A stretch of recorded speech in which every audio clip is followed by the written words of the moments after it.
वहाँ रहते हुए लेखक का पंत जी से भी परिचय हुआ। उनकी कृपा से उन्हें अनुवाद करने का काम मिल गया था। अब लेखक के मन में हिंदी कविता लिखने की रुचि जाग गई, किंतु उन्हें तो अंग्रेजी कविता और उर्दू गज़लें लिखने का ही अभ्यास था। बच्चन जी ने उनकी कविताओं की सराहना की और हिंदी में लिखने का अभ्यास भी निरंतर बढ़ने लगा। जाट परिवार से संबंधित होने के कारण भाषा की दीवार उन्हें रोक न सकी। लेखक हिंदी की ओर बढ़ने के अपने आकर्षण का कारण निराला जी, पंत जी और श्री बच्चन जी आदि महान कवियों, इलाहाबाद के अन्य साहित्यकारों से मिलने वाले उत्साह को मानता है। यद्यपि वे हिंदी में बढ़ रही गुटबाजी से दुखी थे। बच्चन जी उस समय इस गुटबाजी के विरुद्ध लड़ रहे थे। सन 1937 में लेखक को लगा कि श्री बच्चन जी की भांति फिर से जीवन की ओर लौट रहा है। उसे भी बच्चन जी की भांति ही आर्थिक दृष्टि से सबल होना है। बच्चन जी ने उसे 14 पंक्तियों का नया सानेट लिखना सिखाया था।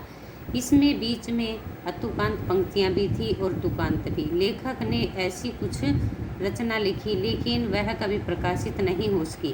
लेखक अब श्री बच्चन जी के निशा निमंत्रण से प्रभावित हुआ और कुछ उसी पैटर्न पर कविताएं लिखने लगा। 9 पंक्तियों 3 स्टैंजा।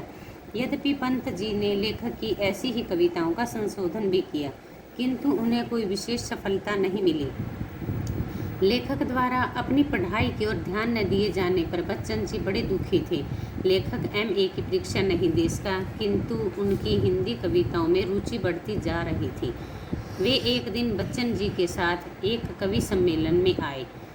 उनका कविता लिखने का प्रभाव बेकार नहीं गया। उन्हीं दिनों उनकी एक कविता ने निराला जी का ध्यान आकर्षित किया। उन्होंने लेखक को हंस प्रकाशन में भी काम दिला दिया, इसलिए उन्हें हिंदी में लाने का श्रेय श्री बच्चन जी को जाता है। लेखक का मानना है कि उनके जीवन को नया मोड़ देने के पीछे बच्चन जी की मौन सजग प्रतिभा रही है।